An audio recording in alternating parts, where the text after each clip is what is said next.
Tonight, as you might suspect, to Ecclesiastes chapter number 7. Ecclesiastes chapter number 7. An alarm? Okay. Well, hopefully it didn't mean anything.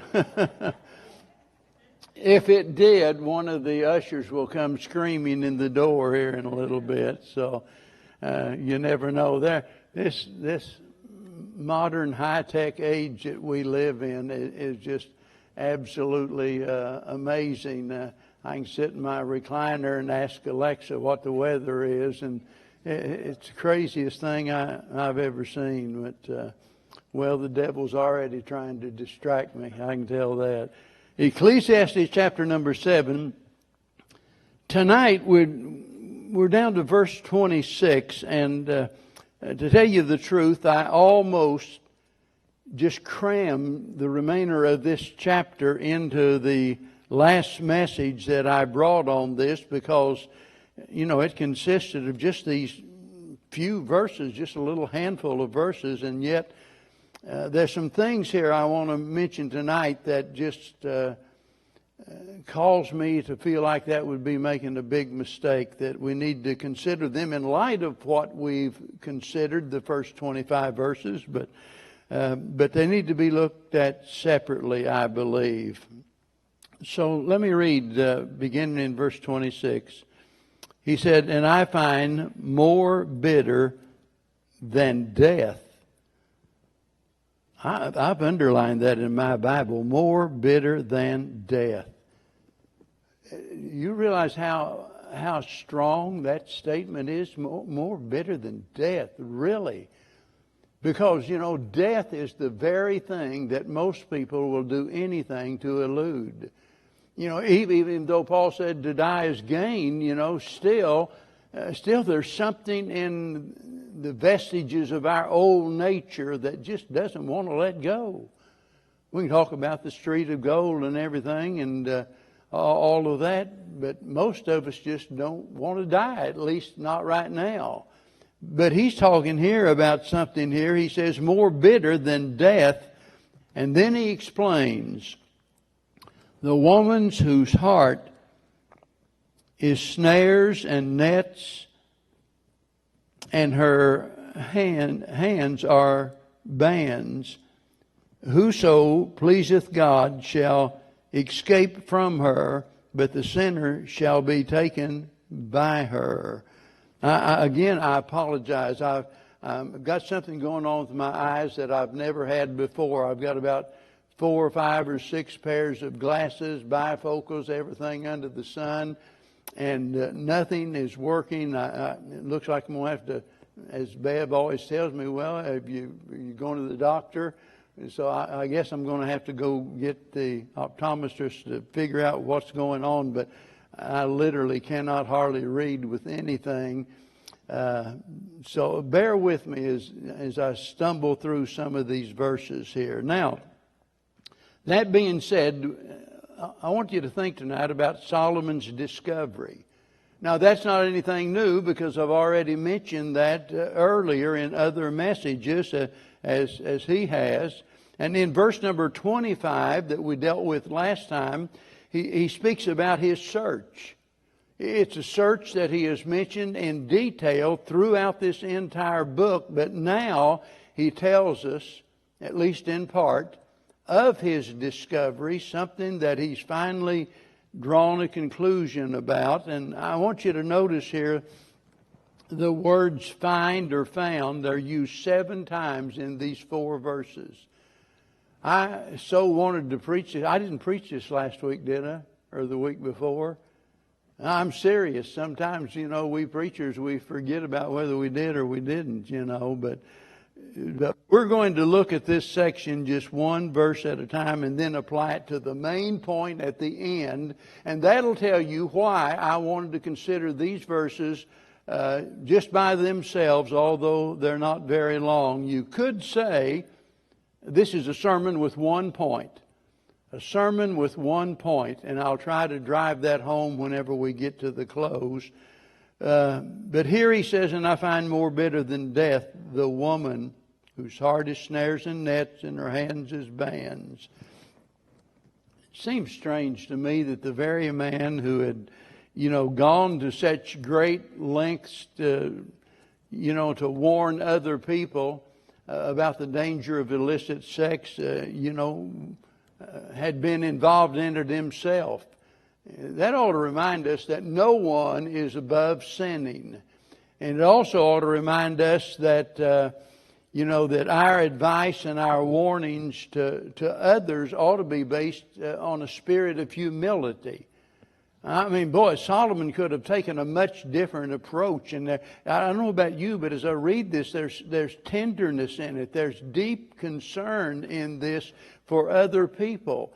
And he could have made some, smart remark like we preachers sometimes tend to do, thinking that makes us look intelligent, when what it really does is make it appear that we don't really care. And that's the way it comes across to people. So I'm so thankful that he spoke these words in a spirit of humility, because, remember, today it might be your neighbor. Tomorrow it might be you. He's speaking here about a woman whose heart is snares and nets, and her hands as bands. Snares, nets, and bands. All three of those have something in common, and that's captivity. That's what he discovered here. That's what he's warning us about. And Solomon himself had fallen prey to these things, to those women. If I had time, we'd go over to 1 Kings, and we could read about that. You're familiar with the story, but Solomon himself fell prey to women like that. And you'll remember in Proverbs again and again and again, he warns us about people like that. And he warns us to not make the same mistake.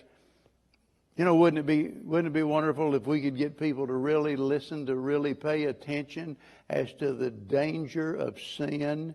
Whether it's a sin with the opposite sex or some sin that's entirely different. Most people just do not see the danger in sin.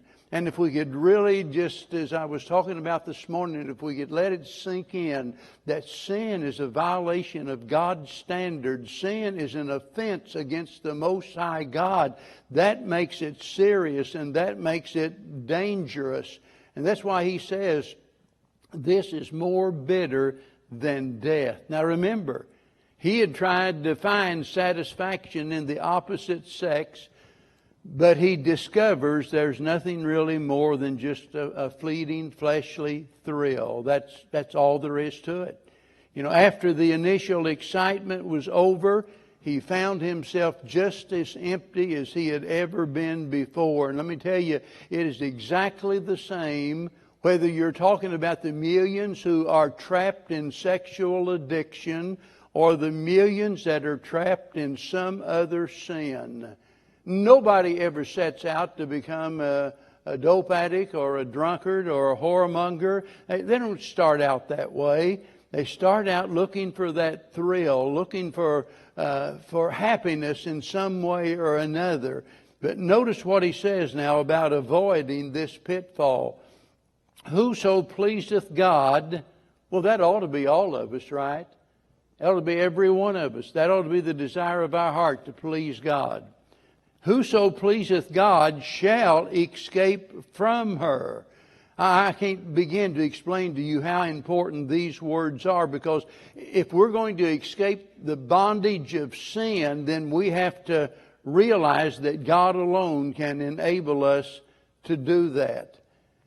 So many times we think, well, if I'm just religious enough, that'll do it. Or if I embrace high moral standards, that'll do it. Or making resolutions or striving for self-discipline, but that's never enough. You sure I didn't preach this last week? I'll tell you why I keep asking that. Because I know I missed last week, but the week before that, and it was just the way God put things together. The Sunday morning's message 2 weeks ago, And the Sunday night message, which would have been this message here, just seemed to dovetail and fit together so perfectly that all week long I looked forward to being able to preach those two messages in the same day so we could make a connection in regards to pride. And after you have, now it's been 2 weeks with this on my mind, it's just like, in my mind it says, well, you preached that last night, and I didn't. I understand that. But these are things that we've gone over again and again and again, that if we're going to escape from sin, if we're going to avoid sin, then God has to do it. And the only way God is going to do it is for us to be determined in our heart that we're going to live a life that is pleasing to Him. Because, as I said, being religious and having these high moral standards, and even if we strive for self-discipline, that's not enough. Reformation is good to an extent. Somebody says, well, I know I've got this bad habit. I'm going to stop this. I know that I shouldn't be doing it, and I'll be better off for getting this out of my life. And so consequently they reform. But the problem is it never does last, because only God's able to keep us from sin. And it's only as we seek to please Him that we can appropriate His power. It's one thing to talk about the fact that God is able to do exceeding abundantly above all that we ask or think. In other words, we can just sit and focus, and we can thrill at the thought that our God, our Heavenly Father, is able to do absolutely anything that needs to be done. Anything that He chooses to do. That is thrilling. But as wonderful as that is, and you read verses that says, but my God shall supply all your need according to His riches in glory. You say, yeah, amen, hallelujah. Isn't that wonderful? That's my God. But sometimes we forget that the only people that's able to appropriate those promises are those that are seeking to do His will. If I'm standing outside the will of God, and I'm refusing to obey the will of God, I have no right to expect God to protect me or to provide for me or anything else. So that simply means that pleasing God is the key to absolutely everything in our life. That desire that I'm going to please God. It might not please my neighbor. It might not please my friends. They might not like what I'm doing, but I know this is what God wants me to do. And that's what I'm going to do. So, what's the alternative to this? I mean, He's extended this warning. A warning about trying to stay out of bondage, and the only way that we can do it. So look at the next phrase. But, here's the contrast now. Those seeking the will of God, they're going to be safe, or they'll be delivered, whatever the case might be. But the sinner shall be taken. Now, that means captured by her. The sinner shall be taken by her. I wish I had time to go back into Proverbs and read all of the verses that relate to this very thing. And Solomon talked about that, the harlot that stands down on the street corner, and at nighttime, and she's watching for her prey. She's just looking for someone that she can take advantage of. And that's to say that sin is always in our face. Sin is always extending an invitation to us here. And it says here, the sinner shall be taken by her. Again, our only protection is God. And when we choose the path of sin, we lose all of those things that are afforded by a proper relationship with God. That's a bad and sad position to be in, don't you think? To be in a position to where we cannot claim those promises of provision and protection, and we bring it on ourselves. We can't blame God for that. Now, I know that sometimes God blesses us in spite of us and not because of us. That's called grace.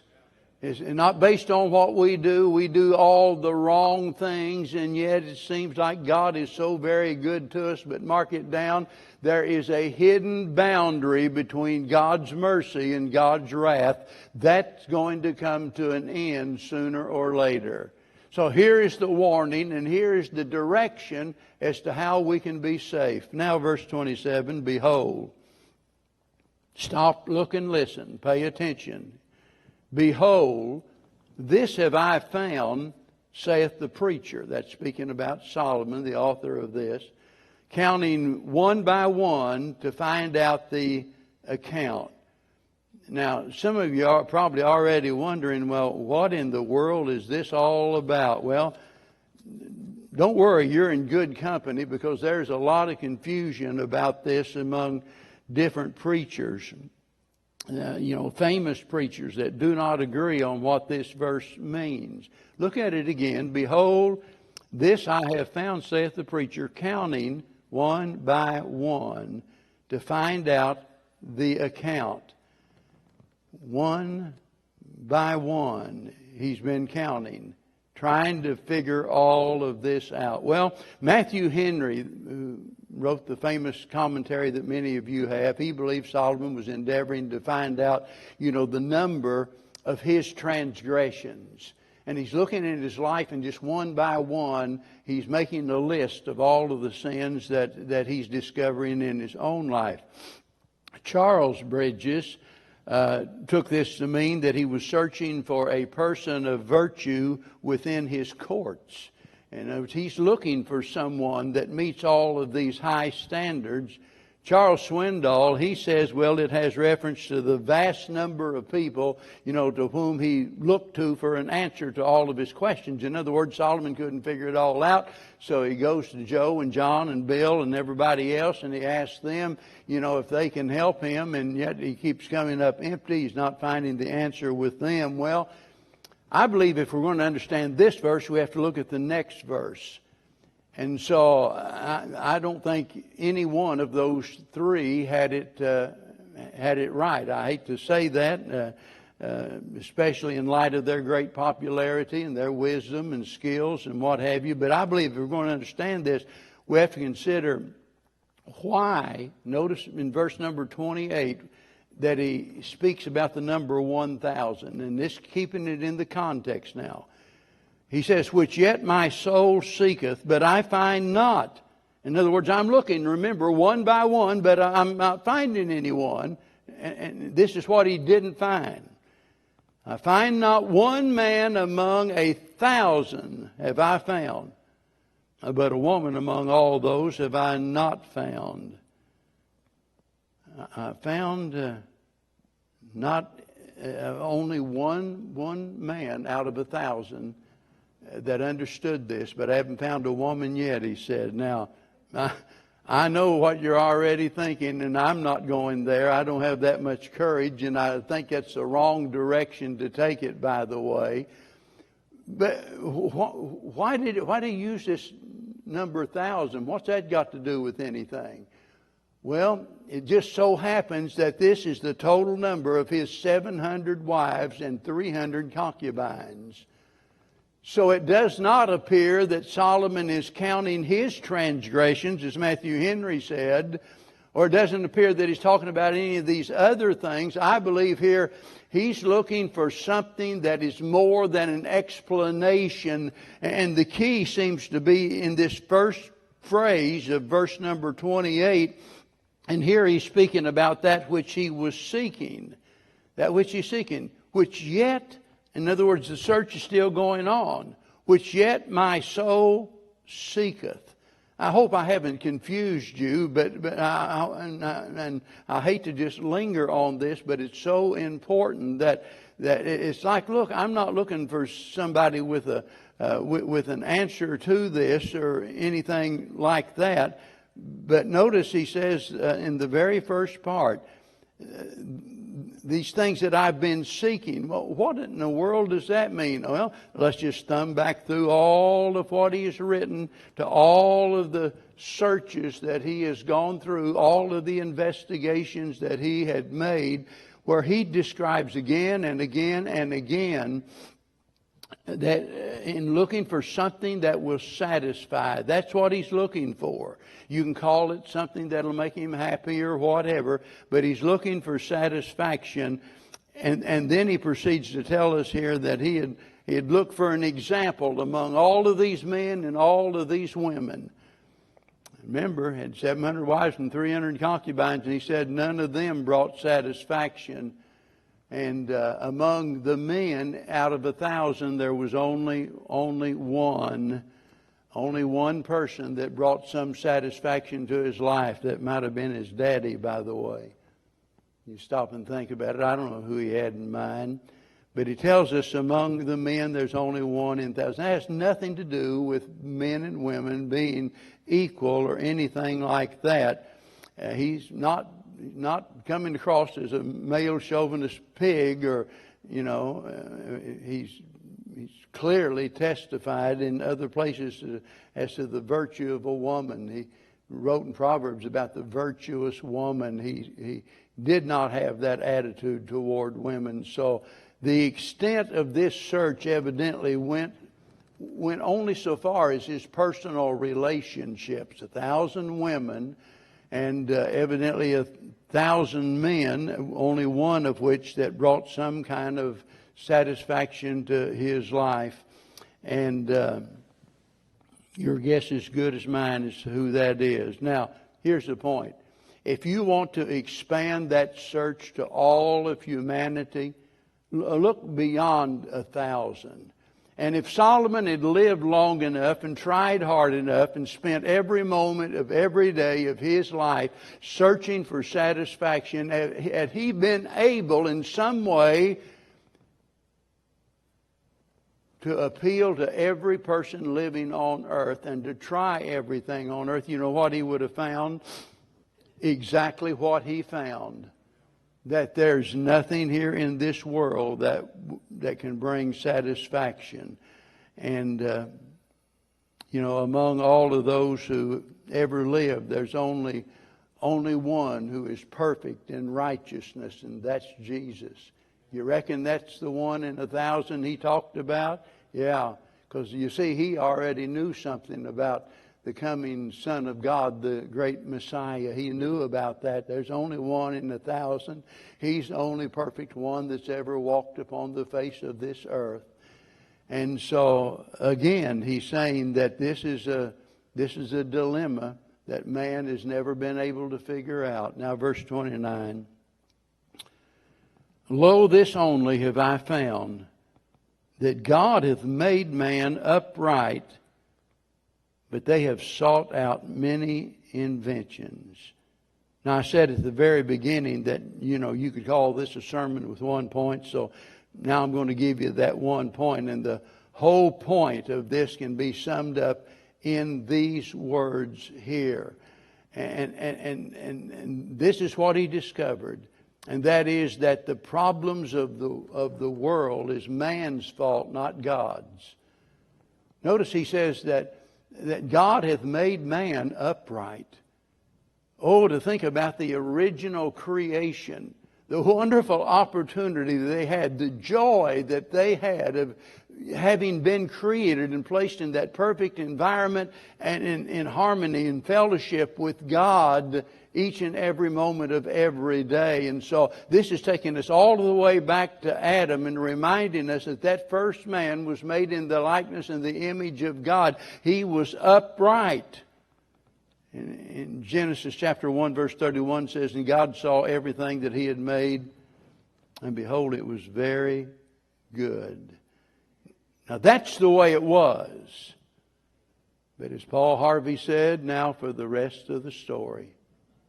Yeah, that's the way it was. It was all very good. That's what God made. But, notice, but they have sought out many inventions. In other words, that is the unmaking of what God had made. This word inventions is an interesting word. If you look in your dictionary, you'll see that it speaks about a device. It speaks about a contrivance. It is a process that originated after study and after experiment.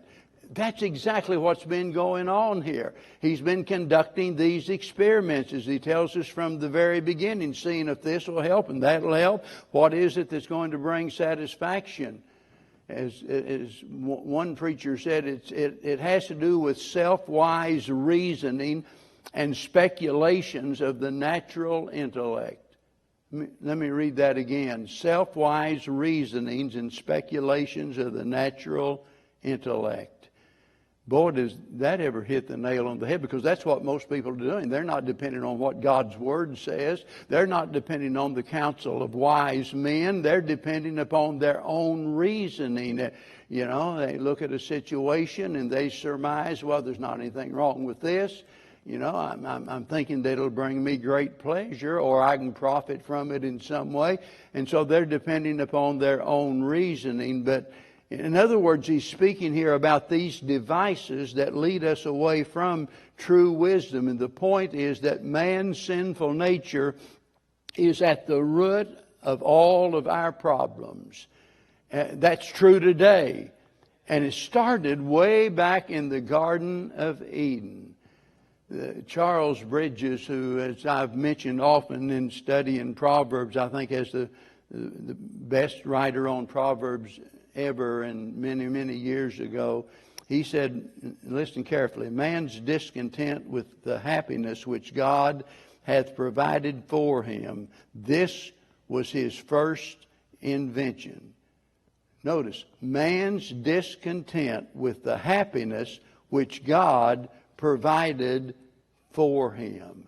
Can you imagine that? How it is that we could be discontent with the happiness that God provided for us. That's precisely what happened here. The first device, the first invention, as it were, as he calls it here, was the parent of all of the other sins. It's the spring from which all others came, you see, because all sin is a form of self-love instead of the love of God. Remember when we talked about pride? It's that feeling of superiority over other people, and it's that feeling of self-sufficiency when it comes to God. That's what pride is all about. And so this attitude here that he's speaking of, where ever since Adam fell, has existed because we were not happy, evidently, with what God had provided. Man has sought to find something that would make him happy. The very thing that he gave up, the very thing that he lost, is the very thing that he's been seeking all of these years and centuries down through history. Rather than the love of God, man has made of himself his own God. And it always ends the same way. And that is in disappointment and failure. You know, I don't know about you, but I get a bit sick and tired of all of these extreme environmentalists that keep complaining about the awful mess we've made out of the world. Yeah. Now listen, I agree that we've done great damage to our environment in a number of ways. I understand that. I believe we ought to be stewards of what God has given us. I believe we ought to be wise in the use of the resources that we have here. But the point is, they act like that's the biggest problem we've got. Boy, if we can just clean up the environment, get everybody on a healthy diet. If we can just do this and do that, that's going to solve all of man's problems. That's not man's biggest problem. Man's biggest problem is what? It is the moral decline that has resulted in our departure from God. That's the real issue. And that being the real issue, then the only answer, the only solution is what? Reconciliation with God. I mentioned that last week or 2 weeks ago I wanted to preach so bad this message with a particular message on Sunday morning. And my plan was to introduce Sunday night's message by saying some things that I want you to think about. And I often talk about how God puts things together. And I thought about, well, Lord, I had this planned out. I was going to preach this tonight, because it goes with what I preached this morning. It's kind of like God said, no, I don't want you to do that. He had another plan that I didn't know anything about. Well, that's all right, because He doesn't make any mistakes. So regardless of what I preach, the facts remain the same. And the fact is, there's something seriously wrong with the world. Everybody agree with that? I think only a fool would say, oh, no, I think everything's going good. I think it's going to be fine. Oh, it might not be perfect, but we're going to work through it, and we're going to work it all out, and we'll use our great ingenuity and our resources, and eventually we'll solve all of these problems. But we haven't, have we? And we've tried everything under the sun trying to fix man's problems. There are those that have invested their lives in trying to improve things, and yet whatever they try, it always ends the same way. It always ends in failure. Nothing gets any better. It keeps getting worse. And so the question is, why is it that we keep failing? Well, the problem is that man keeps trying to fix man's problem without realizing that man's problem is man. That's where the problem is. It is with us, you see. So consequently, they spend their time, they spend their money, they spend their energy trying to fix some problem in this fallen world by dealing with the fruit rather than with the root of the problem. Because when we deal with the root of the problem, it always gets back to us. And whenever it involves us, it always involves pride. Because it's pride that, that prevents us from seeing that we are the cause of the calamity. That's why we keep laying the blame on somebody else's doorstep, We're always looking for someone else to blame. Well, it's their fault. If they hadn't treated me in a certain way, why, I would have been all right. And they hurt me, or whatever the case might be. And consequently, we try to justify our ill behavior, and that doesn't fly in the face of God. Let me give you an example of what I'm talking about and how man's reasoning is flawed. And that's what the point Solomon's making. One of the most common questions is, why do bad things happen to good people? Now, I'm going to give you the answer. You probably won't like it, but I'm going to give you the answer. The question, why do bad things happen to good people? Answer, because there are no good people.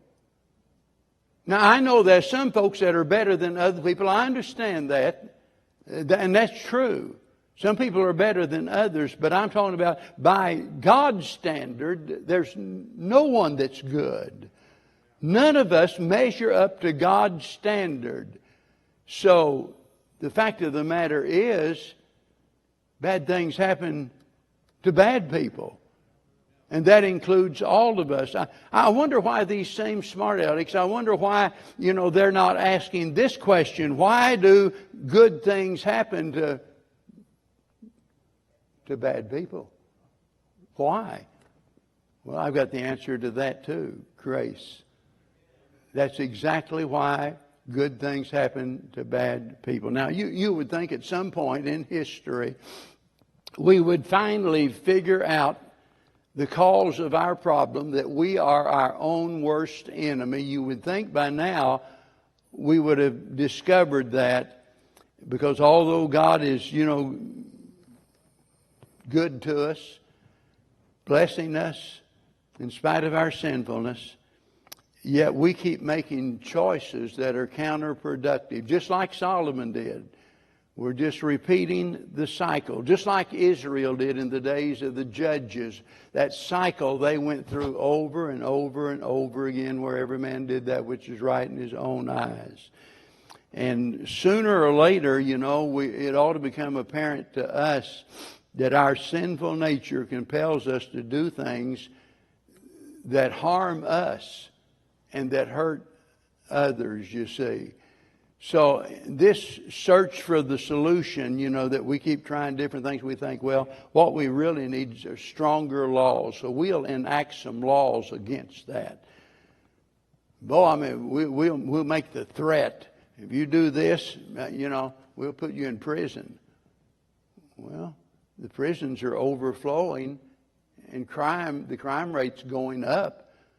So that hasn't solved the problem, you see. Somebody else comes along and again, that same old thing, they harp on all the time, education. We just need to educate people better. Well, that's not working very well, is it? Because look, the problem that we have goes beyond, matters of society and our social interaction and our ability to make a colored TV or to put a man on Mars. Our problem's a lot deeper than that. And there's no man-made program that's going to solve these problems. And yet, we keep doing the same thing, expecting different results. What is that? They call it insanity.